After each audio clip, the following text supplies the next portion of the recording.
कल 31 जुलाई का दिन था। आप जानते हैं 31 जुलाई का इतिहास में क्या मायने हैं? 31 जुलाई के दिन जो है कल ही हमने देखा संजय राउत को गिरफ्तार किया गया। शिवसेना के बड़बोले और सो कॉल्ड कथित रूप से भ्रष्ट जो सांसद हैं उनको जो है गिरफ्तार किया गया। कथित रूप से इसलिए कह रहा हूं क्योंकि अभी अदालत में बहुत सारी चीजें साबित होनी बाकी हैं। लेकिन 31 तारीख जो है उसका इतिहास में बहुत अहम स्थान है। यह 31 जुलाई की तारीख ही है जिस दिन ऊधम सिंह जी को, भारत के महान क्रांतिकारी ऊधम सिंह जी को फांसी दी थी अंग्रेजों ने। ऊधम सिंह को फांसी क्यों दी गई थी? क्योंकि जनरल डायर, जो जलियांवाला बाग कांड के बारे में आप सुनते हैं, जानते हैं उसके बारे में, जलियांवाला बाग कांड में जनरल डायर ही था जिसके निर्देश पर वहां पर जो लोग भी थे जलियांवाला बाग के अंदर, बच्चे, बूढ़े, जवान, औरतें, उनके ऊपर जो है जनरल डायर के निर्देश पर सैनिकों ने गोली चला दी थी और वहां पर कितने ही लोग जो है निर्दोष लोगों की जान गई थी। तो उस जनरल डायर ने, जिसने जलियांवाला बाग नरसंहार कांड किया था, उस जनरल डायर को मारने की कसम खाई थी ऊधम सिंह ने, क्रांतिकारी, भारत के वीर क्रांतिकारी ऊधम सिंह ने। और आप जानते हैं कि ऊधम सिंह ने इंग्लैंड में जाकर के अपनी इस कसम को पूरा किया और जनरल डायर को मार दिया। अब सोचिए कि ये 31 जुलाई की तारीख जो है ऊधम सिंह से जुड़ी होनी चाहिए, लेकिन दुर्भाग्य से कल आपने मीडिया में कहीं भी ऊधम सिंह जी का नाम तक नहीं सुना होगा। लेकिन उसी मीडिया में कल ये जो बड़बोला सांसद है संजय राउत, इसको हीरो की तरह बनाकर कल पेश किया गया। क्या हुआ था कल संजय राउत के साथ? संजय राउत को ईडी ने बुलाया था जो है पूछताछ के लिए, क्योंकि संजय राउत के ऊपर अभी कई मामले चल रहे हैं और उसी सिलसिले में ईडी ने संजय राउत को बुलाया था। अब संजय राउत को जब ईडी ने बुलाया तो अपने घर से संजय राउत ईडी के दफ्तर जाने के लिए कुछ ऐसे निकला जैसे कि वो देश की आजादी के लिए जंग करने जा रहे हैं। तो संजय राउत ने पहले तो अपनी खिड़की से निकलकर ऐसे ऐसे हाथ हिलाया, बड़ा लोगों की तरफ इशारा करते हुए, विक्ट्री साइन बनाते हुए, जैसे पता नहीं कौन सी जीत मिल गई। और उसके बाद जो है एक वीडियो आया, जिस वीडियो में, जो अंदर उसके घर के अंदर का बनाया हुआ वीडियो है, संजय राउत के घर के अंदर का बनाया हुआ वीडियो है, और उसकी आरती, संजय राउत की आरती उतारी जा रही है जैसे कि वो पता नहीं भारत के लिए जो है युद्ध लड़ने के लिए, पाकिस्तान से युद्ध लड़ने के लिए सीमा पर जा रहा है। इस तरह से संजय राउत की आरती उतारी जा रही है। ये वीडियो घर में किसी ने बनाया और उसके बाद मीडिया ने इस वीडियो को कल खूब चलाया। तो मेरा सवाल यह है कि कल ऊधम सिंह को हमको याद करना चाहिए था या फिर हमको संजय राउत की आरती करते हुए वीडियो दिखाना चाहिए था? मतलब हम कौन सी दुनिया में हम किनको अपना नायक बना रहे हैं? हम यंग, जो भारत की जो युवा पीढ़ी है, हम उसके लिए किनको आदर्श बना रहे हैं? संजय राउत जैसे लोगों को, ऊधम सिंह जैसे क्रांतिकारी को भूल के। तो मुझे बड़ी शर्मिंदगी हुई कल मीडिया जिस तरह से एक वीडियो जो घर के अंदर बनाया वीडियो था। जाहिर सी बात है संजय राउत ने वीडियो जानबूझकर बनवाया था, सिर्फ इसलिए ताकि अपने लिए सहानुभूति पैदा कर सके, सिंपैथी गेन करने के लिए अपने घर में पूजा करते हुए वीडियो बनाया। आप सोचिए, आप घोटाला कर चुके हैं, घोटाला करने के बाद उस घोटाले के बारे में आपको पूछताछ करने के लिए बुलाया जा रहा है। अब इसमें आपकी आरती किस लिए हो रही है? किस चीज के लिए आरती हो रही है? कि आपसे पूछताछ क्यों हो रही है? आपकी इसलिए आरती हो रही है, आपने घोटाला किया इसलिए आरती हो रही है।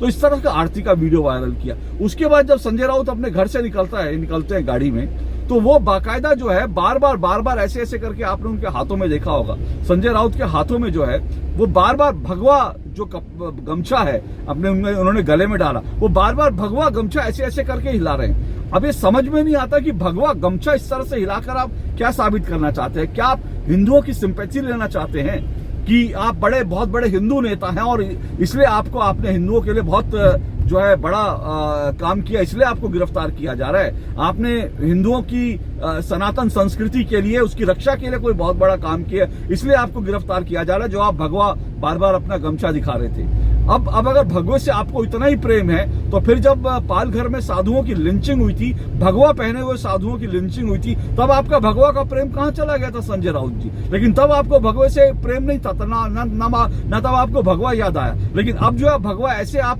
लहरा के दिखा रहे हैं जैसे सनातन संस्कृति के लिए आपने बहुत बड़ा काम कर दिया हो। तो एक ये, उसके बाद संजय राउत के घर से करीब 10 लाख से ज्यादा का कैश पकड़ा गया है। अब आजकल 10 लाख से ज्यादा कैश, पता इतना कैश घर में क्यों है मालूम नहीं। लेकिन ये कैश पकड़ा गया, इतना कैश पकड़ा गया संजय राउत के घर से। उसको लेकर के संजय राउत जी के भाई कहते हैं कि ये पैसा अयोध्या के लिए था, राम मंदिर के लिए था। अब सोचिए इससे बड़ा झूठ क्या हो सकता है कि अब आपका पैसा जब पकड़ा गया, जो है 2 नंबर का पैसा पकड़ा गया, आप कह रहे हैं ये पैसा अयोध्या के लिए था, राम मंदिर के लिए था।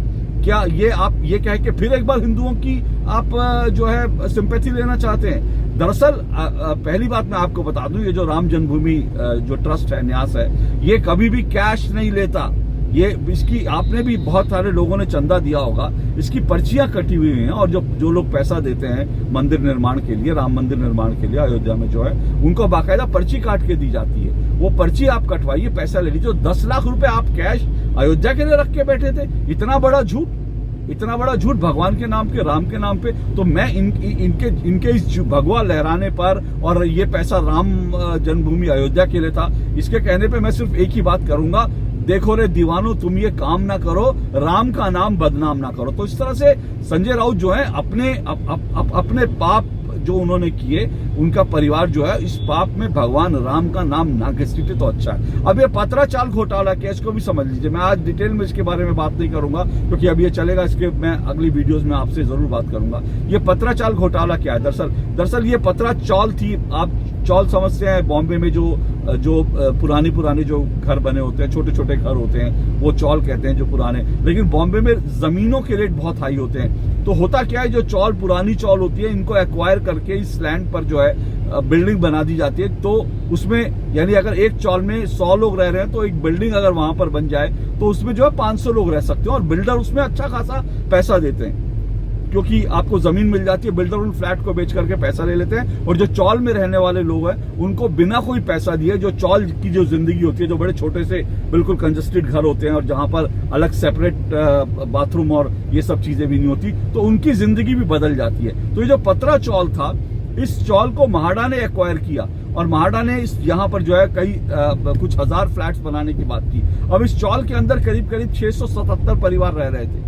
इनको जो है ये जमीन जो है म्हाडा, जो वहाँ की जो डेवलपमेंट अथॉरिटी है महाराष्ट्र की, उसने जो है ये चौल को एक्वायर करके 3000 फ्लैट बनाने की बात की। और जो पतरा चौल में जो लोग 677 लोग करीब रह रहे थे, उनको कहा गया कि उनको यहाँ पर जो फ्लैट बनेंगे उन फ्लैट में आपको घर दिया जाएगा। और उसके बाद जो है ये 47 एकड़ जमीन थी जिसको एक्वायर करा। लेकिन बाद में म्हाडा ने ये जो 47 एकड़ जमीन थी, ये 8 बिल्डर्स को बेच दी कि यहाँ पर आप फ्लैट बनाइए। अब इसी में जो है एक जो है जो इसमें जो बिल्डर्स थे, उन बिल्डर्स में से जो अलग अलग कंपनियां थी, उनमें एक कंपनी प्रवीण राउत नाम के एक व्यक्ति जो है उस कंपनी से, गुरु कंस्ट्रक्शन जो कंपनी करके बताई जाती है, उसमें प्रवीण राउत जुड़े थे। प्रवीण राउत और संजय राउत का बड़ा करीबी संबंध बताया जाता है। ये प्रवीण राउत की पत्नी ने ही संजय राउत की पत्नी को 55 लाख रुपए, आज के 6-7 साल पहले 55 लाख रुपए दिए थे। ईडी ने 55 लाख रुपए भी पकड़े थे ट्रांजैक्शन में। और जब ईडी ने पूछा है 55 लाख क्या है, तो संजय राउत जी की जो है पत्नी और संजय राउत जी ने कहा ये 55 लाख तो जो है मुझे लोन दिया गया था। अब आप सोचिए कि 55 लाख रुपए बिना इंटरेस्ट के 8-10 साल के लिए कौन लोन देता है? तो कोई लोन देता है 55 लाख रुपए आपको, और अब उसका कोई इंटरेस्ट भी नहीं और कुछ भी नहीं। जब ईडी ने पकड़ा तब जो संजय राउत ने 55 लाख रुपए पैसा लौटा दिया। तो इसका मतलब कहीं ना कहीं कुछ गड़बड़ थी, नहीं तो वो पैसा लौटाते नहीं। और लोन था तो सवाल है कि इंटरेस्ट फ्री लोन कौन देता है? देश में बहुत सारे गरीब हैं, आखिर उनको भी इंटरेस्ट फ्री लोन ऐसा दिलवा दे नेता तो उनका भी बहुत भला हो जाए। तो 55 लाख रुपए इस तरह से पकड़े थे ईडी ने, तभी से ये संजय राउत जो है ईडी के रडार पर थे कि ये पैसा उनको कहां से आया। तो इस तरह के घोटाले जो है करने में संजय राउत जो है वो शामिल थे, उनको पकड़ा गया था। तो इसलिए ये सारी चीजें जो ईडी इसकी छानबीन कर रही थी, तो ये जो 55 लाख रुपए मिले थे, इससे उन्होंने फ्लैट खरीद लिया संजय राउत की और उनकी पत्नी ने।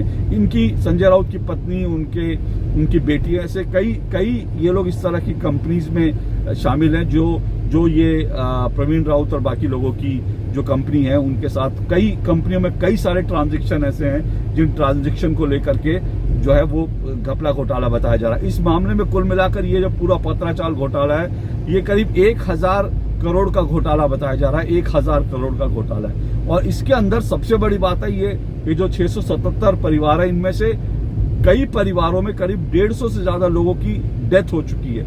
यानी वो लोग 14 साल से अपने घरों का जो है इंतजार कर रहे हैं कि उनको मकान मिले, घर मिले, लेकिन उनको घर नहीं मिले, पर संजय राउत जी के फ्लैट और उनकी संपत्ति बढ़ती गई। अभी तक ईडी जो है कुल मिलाकर प्रवीण राउत की 9 करोड़ की संपत्ति और जो संजय राउत है उनकी पत्नी की 2 करोड़ रुपए की संपत्ति भी जब्त कर चुकी है। तो ये पूरा घोटाला जो है, पतरा चौल घोटाला, वो धीरे धीरे खुल रहा है और इसमें से बहुत सारी चीजें निकलेंगी। अल्टीमेटली ये घोटाले में ईडी साबित क्या कर पाएगी मैं नहीं जानता, उसके लिए हमें इंतजार करना पड़ेगा। वास्तव में संजय राउत जो है दोषी साबित होंगे कि नहीं, लेकिन आज आरोपी हैं और कई चीजें शक की घेरे में है। और जो 55 लाख का लोन इन्होंने लिया था वो सबसे बड़ा जो है एक तरह का सबूत दिखाता है कि कहीं ना कहीं कुछ गड़बड़ है। तो सवाल यह है कि अगर आपने इस तरह की कोई भी चीज करी है तो फिर आपको उसका हिसाब तो देना पड़ेगा। अब ईडी हिसाब मांग रही है, आप हिसाब देना नहीं चाहते, इसलिए ईडी ने संजय राउत को फिलहाल जो है अपनी हिरासत में ले लिया। यह मामला अभी आगे चलेगा तो इसके बारे में और मैं डिटेल में आपसे बातें भी करूंगा और इसका विश्लेषण भी करूंगा। लेकिन कुल मिला के मैं सिर्फ ये कह रहा हूं, 31 जुलाई की जो तारीख थी वो हमें उधम सिंह के लिए याद करनी चाहिए थी। संजय राउत को हीरो बनाने के लिए 31 तारीख जिस तरह से बनाया गया वो बहुत खराब है और इसको लेकर के मुझे लगता है कि मेरा भी मन आहत है, आप भी जरूर आहत होंगे सुन करके। और जहां कहीं भी लगे इस तरह की आवाज जरूर उठानी चाहिए, क्योंकि मीडिया में को भी इस बारे में सोचना चाहिए कि इस तरह से जो कथित अपराधी हैं, जो आरोपी हैं, अपराधी तो नहीं कहना चाहिए लेकिन कथित जो आरोपी हैं उनको इस तरह से हीरो बनाना बंद करना चाहिए। आज के लिए इतना ही, आपसे फिर मुलाकात होगी, फिलहाल इजाजत दीजिए, नमस्कार।